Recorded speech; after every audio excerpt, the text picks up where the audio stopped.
नमस्ते बिहार में हूं शुभी मिश्रा आपके साथ। चलिए करते हैं बुलेटिन की शुरुआत। ईबीसी आरक्षण पर सरकार का फैसला। सरकार ने अति पिछड़ा आयोग बना दिया है। नवीन कुमार आर्य इस आयोग के अध्यक्ष बनाए गए। अरविंद निषाद, ज्ञानचंद, ये सभी इनके सदस्य होंगे। टीके ठाकुर भी इस आयोग के सदस्य होंगे। सीएम से आयोग के सदस्य मुलाकात करेंगे और रिपोर्ट के बाद निकाय चुनाव पर फैसला लिया जाएगा। ये बड़ी जानकारी आपको दे रहे हैं। ईबीसी आरक्षण पर सरकार का यह अहम फैसला लिया गया है। आयोग का गठन किया गया है और रिपोर्ट के बाद निकाय चुनाव कराया जाएगा। आपको बता दें कि कोर्ट की तरफ से इससे पहले रोक दिया गया था और अब आयोग के निर्माण के बाद एक बार फिर से निकाय चुनाव की तैयारी शुरू की जा चुकी है। तो ये बड़ी खबर आपको बता रहे हैं। सरकार ने अति पिछड़ा आयोग बनाया है और इस आयोग में कई सदस्य हैं। नवीन कुमार आर्य अध्यक्ष बने हैं और इसके साथ साथ दो अन्य लोग भी सदस्य के तौर पर रहेंगे। अरविंद निषाद और ज्ञानचंद सदस्य होंगे और सीएम से मुलाकात करने के बाद आयोग के सदस्य रिपोर्ट सौंपेंगे और फिर नगर निकाय चुनाव कराया जाएगा।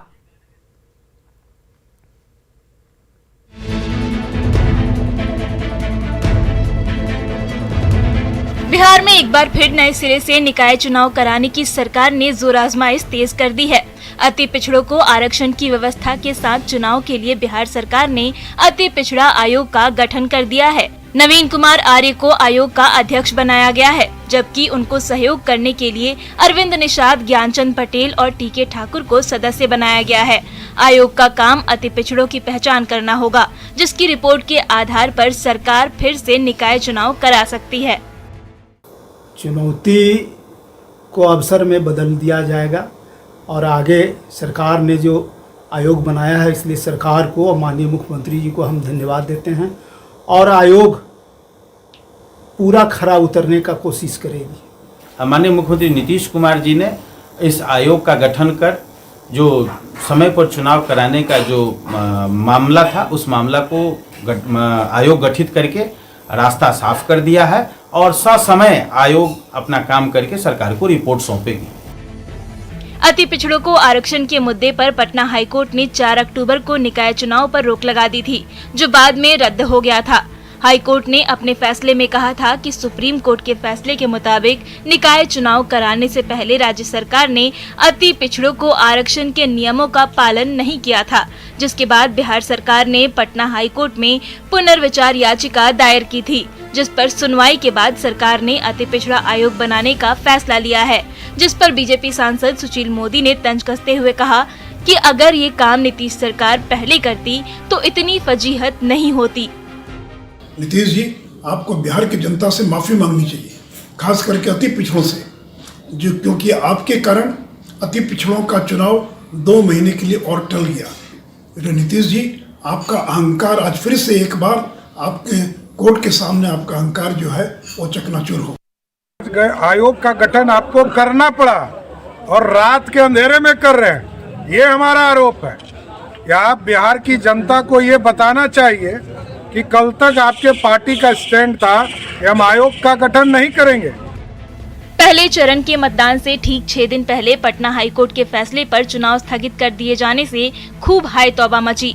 बिहार सरकार ने फैसले के खिलाफ सुप्रीम कोर्ट में जाने का मन बनाया, तो बीजेपी ने राज्य सरकार को अति पिछड़ा विरोधी बताते हुए राज्य भर में इस सरकार के खिलाफ आंदोलन किया था। न्यूज़ 18 के लिए पटना से रविश नारायण के साथ धर्मेंद्र और शैलेंद्र की रिपोर्ट। और मल्लिकार्जुन खड़गे की कांग्रेस पार्टी अध्यक्ष बनने के बाद बिहार में क्या कांग्रेस की चुनौतियां कम होगी? बिहार कांग्रेस और जेडीयू के नेताओं का मानना है कि नए अध्यक्ष मल्लिकार्जुन खड़गे का अनुभव कम आएगा, काम भी आएगा। और वहीं बीजेपी का कहना है कि कांग्रेस का अब कोई जनाधार रहा ही नहीं। लगता है कि उनके संगठनात्मक बैकग्राउंड, संसदीय बैकग्राउंड, विधायिका का बैकग्राउंड, इन तमाम बैकग्राउंड जो हैं उनके साथ, उसका लाभ निश्चित तौर पे बिहार को मिलेगा और बिहार के लोगों को बड़ी अपेक्षाएं हैं। और आने वाले समय में देखेंगे आपको बिहार में कांग्रेस एक आपको नए तेवर में नजर आएगा और हम सब पूरे उत्साह के साथ उनके साथ काम करेंगे और पार्टी को मजबूत करने में अपना योगदान देंगे। तो मुझे ये लगता है कि बिहार नहीं, पूरे देश के चैलेंज को फेस करना है उनको। और उत्तर प्रदेश है, बिहार जो हिंदी बेल्ट है, उसमें कांग्रेस तो तकरीबन समाप्त हो चुकी है। यहाँ नए सिरे से पार्टी को खड़ा करना और क्या करेंगे, क्या मैकेनिज्म होगा उनके काम करने का, लेकिन उम्मीदें बहुत वाबिस्ता हैं उनसे। और मुझे उम्मीद है कि मल्लिकार्जुन खड़गे अच्छा करेंगे और कांग्रेस को एक नई जान पैदा होगी, नया रूह पैदा होगा और नए सिरे से कांग्रेस खड़ी हो जाएगी। तो उनका इंटरनल मैटर पे हम लोग नहीं करते, लेकिन जहां तक बिहार का सवाल है, कांग्रेस का यहाँ कोई फुटहोल्ड नहीं है, कोई उनका वर्चस्व नहीं है। उनका वो आरजेडी के बैसाखी पे हैं और जब तक बैसाखी है तब तक उनका थोड़ा बहुत चलेगा। और जल संसाधन मंत्री संजय झा ने मधुबनी में नवनिर्मित पश्चिमी कोसी नहर का जायजा लिया और पंडौल के प्रखंड शुभंकरपुर गांव में पश्चिमी कोसी नहर की उग्रनाथ शाखा पर बने 2 पुलों का उद्घाटन भी किया। इस दौरान संजय झा ने एक पुल की आधारशिला भी रखी है। मधुबनी में साल 1962 पश्चिमी कोसी नहर का काम अधर में लटका था, लेकिन जल संसाधन मंत्री संजय झा के प्रयास से युद्धस्तर पर इसका काम हो रहा है। अगले साल जून तक इसके पूरे होने का टारगेट भी रखा गया। उम्मीद ये जाहिर की जा रही है कि इस परियोजना के पूरे होने से मधुबनी में किसान सिंचाई को लेकर आत्मनिर्भर हो जाएंगे।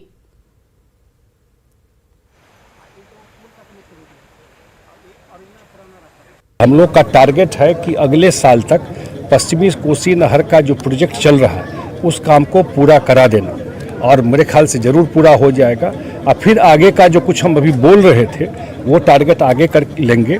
मुझे लगता है कि अगर मधुबनी जिला में पश्चिमी कोसी नहर का पूरा प्रोजेक्ट कंप्लीट हो गया तो ये तो पंजाब के ऊपर चला जाएगा ये जिला, इसका हाथ मिलाने वाला फिर नहीं मिलेगा खेती के मामले में। और देखिए, बेगूसराय में लव जिहाद का मामला सामने आया है, जहां समस्तीपुर के रहने वाली और बेगूसराय में काम करने वाली एक युवती का फेसबुक के जरिए सहरसा के रहने वाले आफ्ताब से दोस्ती हुई। ये दोस्ती प्यार में तब्दील हो गई और फिर दोनों ने शादी भी कर ली, लेकिन अब युवती को गर्भवती अवस्था में छोड़कर आफ्ताब उसे अपनाने से इनकार कर रहा है। साथ ही धमकी भी दी जा रही है। लड़की के परिजन भी उसे अपनाने को तैयार नहीं। पीड़ित युवती अब इंसाफ की उम्मीद में बेगूसराय से लेकर समस्तीपुर और सहरसा तक दर-दर की ठोकरें खा रही है। पीड़ित युवती ने बेगूसराय के एसपी से न्याय की गुहार लगाई और उसके बाद महिला थाने में एक मामला दर्ज किया गया है, लेकिन अभी भी पुलिस ने आरोपी के खिलाफ कोई कार्रवाई नहीं की है। उसके बाद सब मिले जुले सब बातचीत हुआ तो हमको बोला कि शादी करेंगे तो मुस्लिम की तरह रहेगी। हम बोले ठीक है, जैसे रखेगा वैसे रहेगी। बोला ठीक है। तो कोर्ट मैरिज भी किए, मंदिर भी किए, उसका भी रीति रिवाज से किए, लेकिन उसका जो मंदिर का जो है पेपर उसी का मोबाइल है, मेरे पास नहीं है, उसी वही अपने पास रखा है। दोनों सबूत मेरे पास है, मस्जिद का उसके पास। अब बोलता धमकी सारा लोग दे रहा है। गर्भवती है 2 महीना का, अब बोलता है मेरा नहीं है, तुम किसी और का रखी हो। हमको 2 बार ऑपरेशन भी करवाया, मेडिकल दवाई दे डॉक्टर के पास नहीं, हर महीना पैसा सब चीज लेता है। परिवार वाले तुम्हारे क्या बोलते? मेरा परिवार वाले कोई साथ नहीं दे रहा, उसके कारण मेरा परिवार मेरा साथ छोड़ दिया। बोल रहा बोले तो बोला कि तुम मर जाएगी तो मेरे लिए मुसीबत कम हो जाएगा। 2-3 दिन हमको फ़ोन करके धमकी भी दिया, तुम मेरा कुछ भी नहीं कर पाएगी। यही सब बोल के तुमको यूज किए हैं, इस्तेमाल किए, तुमको जो करना है तुम कर सकती हो। और औरंगाबाद में 2 लड़कियों के बीच समलैंगिक प्रेम का मामला सामने आने के बाद परिजनों ने दोनों लड़की को अलग करने के चक्कर में एक लड़की की बेरहमी से पिटाई कर दी और मरने के लिए झाड़ियों में फेंक दिया था। गंभीर रूप से घायल लड़की को सदर अस्पताल में भर्ती कराया गया। अजब प्रेम की इस गजब कहानी में एक लड़की औरंगाबाद के बारुण थाना क्षेत्र की है, जबकि दूसरी रोहतास के नासरीगंज क्षेत्र की। दोनों के बीच इतना गहरा प्यार था कि दोनों शादी के जिद पर अड़े थे। इस बात की भनक जैसे ही औरंगाबाद की लड़की के परिजनों को हुई, उन्होंने अपनी लड़की को घर में बंद कर दिया, जिसके बाद रोहतास की लड़की उसके घर पहुंच गई, जहां उसकी बेरहमी से पिटाई कर उसे जख्मी कर दिया गया। पीड़ित लड़की ने महिला थाने में इसकी शिकायत दर्ज कराई है। छेदवाली फान गए, लड़की से हम बहुत प्यार करते थे और लड़की दरवाज़ा बंद कर देती थी। हम उसका छेदवाली छोटा था, उसी छेदवाली से हम फान के उसके घर में चल गए। उसका माँ बहन उसका बाप सब हमको मिल के मारा पीटा। और फिर कल भी जो हुआ वही बाप मार के मेरे को चाड़ी में फेंक दिया था, बेहोशी हालत करके। और बगा में नाबालिग की जबरन शादी कराने का मामला सामने आया है। पुलिस ने इस मामले में नाबालिग की मौसी और 2 दलालों को गिरफ्तार कर लिया है। लड़की ने शादी से इनकार कर दिया और स्कूल के हेडमास्टर को इसकी जानकारी दी, जिसके बाद इसकी खबर बगा के एसडीएम को दी गई। पूछताछ के बाद पता चला कि लड़की की मौसी और नाना ने दलालों से 1 लाख रुपए लिए थे। लड़की ने बताया कि वो अभी शादी नहीं करना चाहती और उसे अभी आगे पढ़ाई करनी है, लेकिन घर के लोग उसकी बात नहीं सुन रहे थे। बताया ये जा रहा है कि यूपी सीमा से सटे इस इलाके की कई लड़कियों की शादी इसी तरह रुपए लेकर कराई जाती है।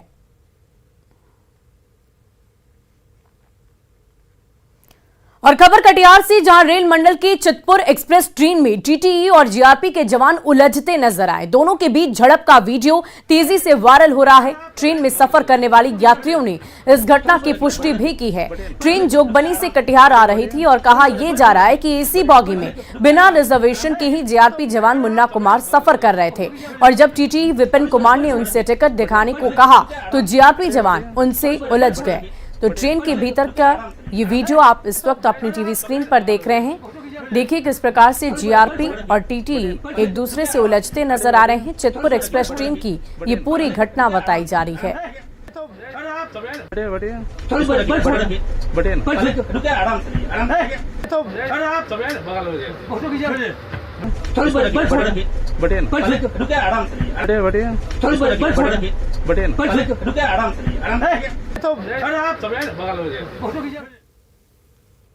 लगे उधर चला गया, बेल्ट खुलकर पीटने लगा। तो मैं इधर ही था, हम लोग बोला क्या हो रहा है, तो हम तो जीआरपी FITD है, हम क्यों जाएंगे बीच में। आप मारते हुए देखे थे? हाँ दिखा था उधर। आप गए थे वहाँ पर? वहाँ पर गए? नहीं, इधर से देखा, इधर से गया। यहाँ से। और अरवल के करपी थाना के तेलपा बाजार में उत्पाद विभाग की टीम पर शराब माफियाओं ने हमला कर दिया। उत्पाद विभाग की टीम शराब की जांच को लेकर वहां पर पहुंची थी और इसी दौरान टीम पर शराब माफियाओं ने हमला बोल दिया, जिसमें होमगार्ड का एक जवान गंभीर रूप से जख्मी है, जिसे इलाज के लिए सदर अस्पताल में भर्ती कराया गया था। वहीं उत्पाद विभाग की कई गाड़ियों को भी क्षति पहुंचाई गई। इस घटना में कई ग्रामीणों को भी चोटें आई हैं, जिससे नाराज लोगों ने शहर तेलपा जहानाबाद रोड को जाम कर बवाल किया। ग्रामीणों ने उत्पाद विभाग की टीम पर लोगों को बेवजह पीटने का आरोप लगाया, साथ ही उनके खिलाफ कार्रवाई की मांग की है। अभियान था, उसी में छापेमारी के लिए तेलपा में गए थे।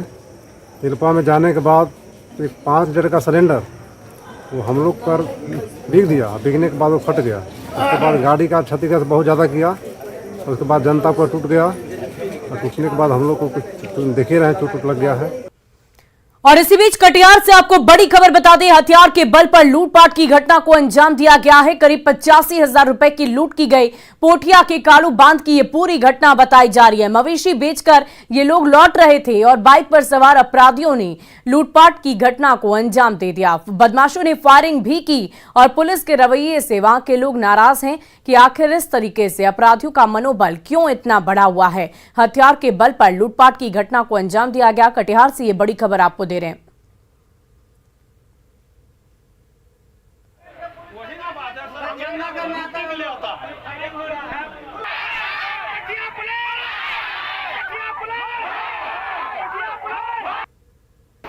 हम आगे मोटरसाइकिल के पीछे में थे, वो लोग पीछे से आगे हमारा गट्टा धर लिया, जो हमको गिरा दिया।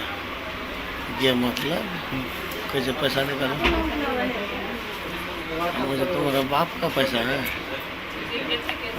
तो वो दूध एक तो आसमानी फायरिंग किया। वहीं सिवान से आपको बड़ी खबर बता दें, आरपीएफ इंस्पेक्टर गिरफ्तार किया गया है। अजय कुमार यादव को अरेस्ट किया गया। सीबीआई की टीम ने गिरफ्तारी की है।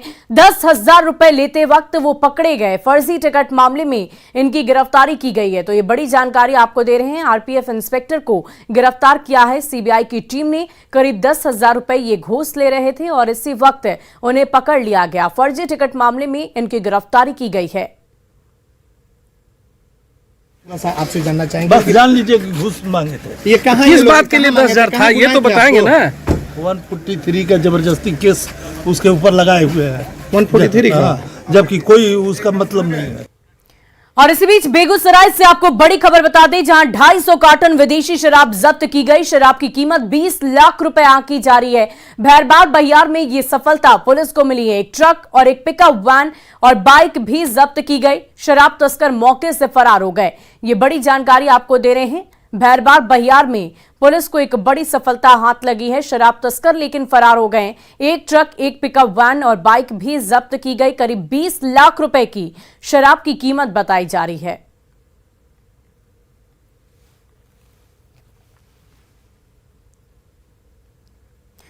और गोपालगंज में उपचुनाव से पहले मद्यनिषेध विभाग विशेष अभियान चला रहा है। शराब के खिलाफ गोपालगंज में चलाए गए इस अभियान में 20 शराब तस्कर और 65 शराबियों को गिरफ्तार किया गया। वहीं भारी मात्रा में देसी और विदेशी शराब भी बरामद की गई है।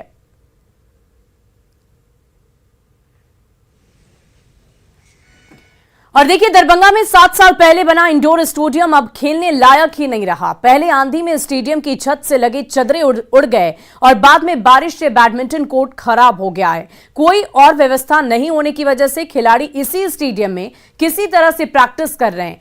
1 करोड़ 60 लाख की लागत से इस स्टेडियम का निर्माण किया गया था और लकड़ी का बैडमिंटन कोर्ट बनाने में करीब 33 लाख रुपए खर्च हुए थे। लेकिन 7 सालों में ही इस स्टेडियम की हालत खराब हो गई है। दरभंगा के लहरियासराय में इंडोर स्टेडियम खिलाड़ियों के लिए बनाया गया था, जिसमें बैडमिंटन का बेहतर से बेहतर आधुनिक सुविधा खिलाड़ियों को मिले, इसको लेकर बनाया गया था। लगभग 1 करोड़ 93 लाख की लागत से ये स्टेडियम बना था। आप देख सकते हैं कि जो छात्र खेल पा रहे हैं वो एक कोना में कहे तो कोना ही कहा जाए कि वो खेल पा रहे हैं। चूँकि हम आपको दिखाएंगे कि ये लकड़ी से बना हुआ जो कोर्ट है वो टूट चुका है, वो खेलने लायक नहीं है। वहीं हम आपको दिखाना चाहेंगे कि इसका छत जो है, छत भी जो हवा में पूरी तरह से जो है उखड़ के हट गया है, जिससे पानी और बरसात में भी जो है खिलाड़ियों को काफ़ी कठिनाइयों का सामना करना पड़ता है। बताया जाता है कि बाढ़ के समय में जो यहाँ पर राशन का पैकिंग होता था, जिसके कारण इस बैडमिंटन कोर्ट में चूहा के लग जाने से, चूहा के कुतरने से ये हाल हुआ है, जिसके कारण ये खेलने लायक अब नहीं रहा।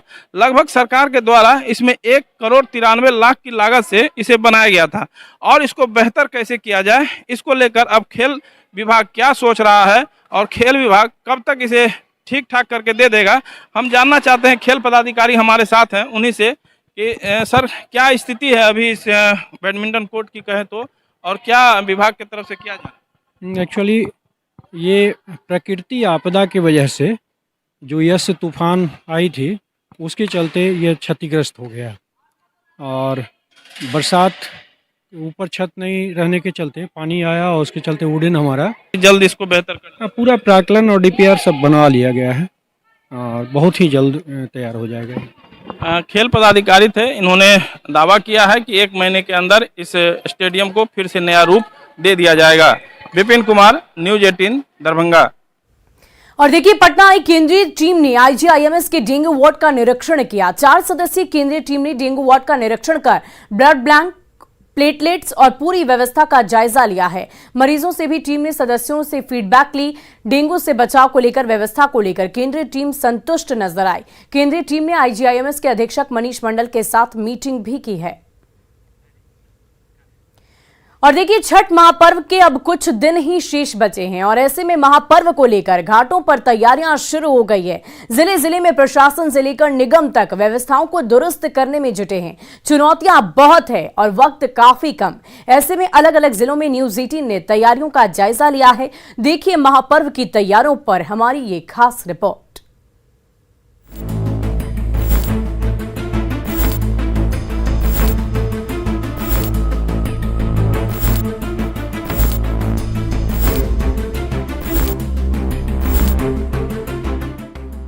छह जिलों की ये तस्वीरें छठ घाटों पर तैयारियों को बताने के लिए काफी हैं।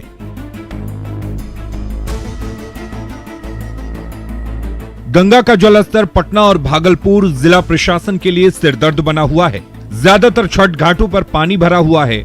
ऐसे में पटना में जिला प्रशासन इस इंतजार में है कि जिन घाटों पर पानी कम होगा वहां तैयारी की जाएगी, तो वहीं विकल्प के तौर पर प्रशासन पटना के तालाबों और पार्कों के अंदर छठ मनाने की तैयारी में जुटा है।